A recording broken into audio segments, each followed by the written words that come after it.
Here we are, the second rest day of the Giro. Here are my rest day thoughts and what I hope to see in the second week of the race. So first off, we'll take a look at what we've seen throughout the rest of the first week following the Albania Grande Partenza. First one is a couple of sprint stages, a couple of punchy days, and then 2 GC days where things have been tipped on its head ever so slightly, but I'll get into that. First off, the battle for the Ciclamino jersey. At the first rest day, I said that Mads Pedersen had almost won it, and he has continued to almost win it. In fact, he's built a 96-point lead, and you can make very strong arguments to suggest that as long as he finishes the race now, he's going to win it. Coy looks to be the strongest sprinter, but was boxed in and then nearly pushed into the barrier on the Napoli stage. Caden Groves is moving up, but they are both miles behind Pedersen. Equally as impressive is Astana's and Lorenzo Fortunato's battle for the Azuria jersey, the blue jersey.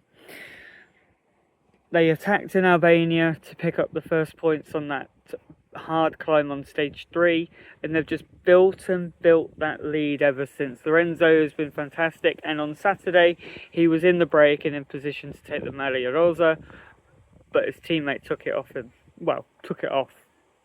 Roglic anyway. Into the GC battle now, and I want to first talk about Egan Bernal and the Ineos Grenadiers. Wow. They are one of the strongest teams in the race. They showed that yesterday on the gravel stage. Aronsman's looking in good form.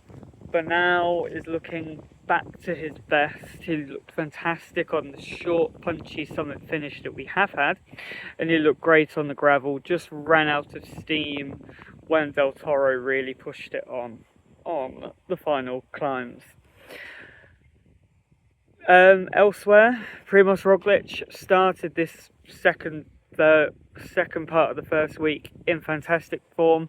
He was time on all of his GC contenders, and he's ended it 2 minutes 25 off the pink jersey and a minute 12 off Juan Ayuso. The worry for me for Roglic isn't that he's lost the time, it's where he's going to find it and the team he's got. Without Giulio Pellizzari and not a teammate, but without Tom Pidcock as well, he could have easily lost 3-4 minutes yesterday, but he didn't, and he is still in with the shout at winning the Giro.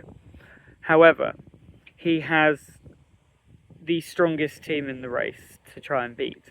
UAE took it on the summit finish. They took it on kind of ish on the gravel. In the end, they've got the pink jersey with Isaac Del Toro, who's a minute 13 seconds ahead of his teammate Juan Ayuso, and then they've also got Adam Yates and Brandon McNulty in the top 10. The only question for them will be how Ayuso and McNulty are following the crashes and their potential injuries from the gravel stage. We know that Ayuso has picked up 3 stitches on his right knee from that crash. So we'll wait and see how that goes. Finally, for the first week, Wout van Aert. What a redemption performance that was yesterday on the gravel. He played it perfectly. He sat on, he waited, he played with them. He even probably asked Del Toro if he can have the stage for the pink jersey. That fell on deaf ears. But into the Piazza del Campo, he took a fantastic sprint. Experience paid in the final, and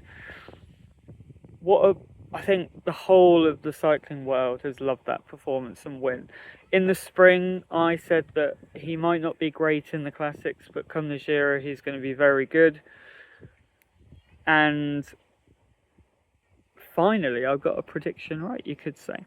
He has won, and now he looks in form enough to take several stage wins and maybe even help Simon Yates, who is in play for the podium top 5 in the GC. Now we're going to look ahead to week 2. Looking ahead, to the second week, we have an individual time trial, got a couple of sprint stages and a couple of punchy days that will most likely go to the breakaway with limited GC connotations at play in there. TT is going to go for me to Josh Tarling. He's the best time trialist in the race, and he'll probably be the freshest after the gravel stage and after the rest day. It's flat with a bump in the road, but it's predominantly flat, and it's going to be a fast course, so Josh should take the win. In terms of GC gaps, I think that'll depend on the motivation of the riders and the crash damage. Ayuso's got stitches. We don't know what McNulty and Roglic's injuries are, so it's hard to say. What we do know is that Bernal is going to lose a decent chunk of time, and the GC won't change too much in positions apart from him. Ayuso will still be behind Del Toro, but closer. Roglic will move up ahead of Yates, but probably not McNulty. And that's Adam Yates. Simon Yates will be in and around that top 5. Tiberi, I think, could have a very good TT. Sprint stages, I think, are going to be Olav Koi's, although I'd imagine Pedersen is probably going to win one of them, knowing what he's been like at the Giro. In the breakaway days, you've got the Monte Grappa before the rest day, but it's right in the middle of the stage, so is there really going to be a GC action there? It could be a perfect place for Roglic to attack. He needs to attack now. He can't rely on the time trial tomorrow and then sprinting for the time bonuses. So he's got to attack. So use the Grappa. Why not? Put UAE under a bit of pressure and force them to almost decide between the 4 of them who they're going to ride for. On to UAE now, and we've got a couple of questions that I'm going to attempt to answer. One, how will Isaac Del Toro handle the pressure of the second week and the pressure of the second week in pink?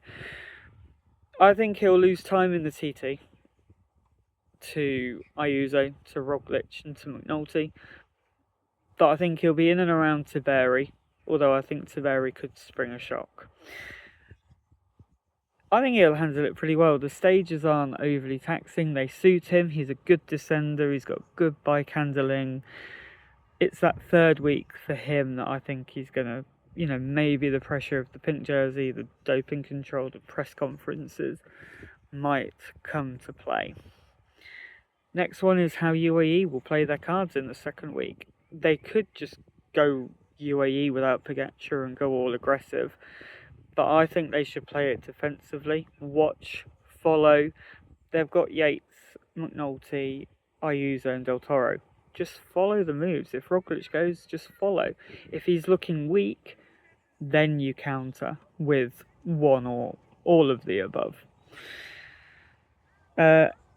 Teams that could put him under pressure, UAE under pressure, Trek and Ineos. Arnsman's looking in very good form, but from mechanical, I think he'd have been there until the very end with the Del Toro group, until Del Toro attacked. And Vacek, Verona, Trek are looking strong as well. I think they're the ones that could attack those punchy days. Get a rider up the road. Imagine if Rivera and Vacek are up the road for Ciccone and Bernal. And then on the Grappa, they attack, bridge up, form a coalition and ride. That could really put UAE under some pressure. Of course, we know probably one of the riders will follow, but it could put them under severe pressure and make them think about who they are going to choose to win the Giro. So there we have it. At the moment, advantage UAE, but there's some questions they have to ask regarding their leaders. Ineos are looking good, Trek are looking good, Roglic needs a team. He needs some help. And Pedersen is dominating the sprints. Let's enjoy the second week of the race, and I'll join you again probably for some rest day thoughts as we head into the final week.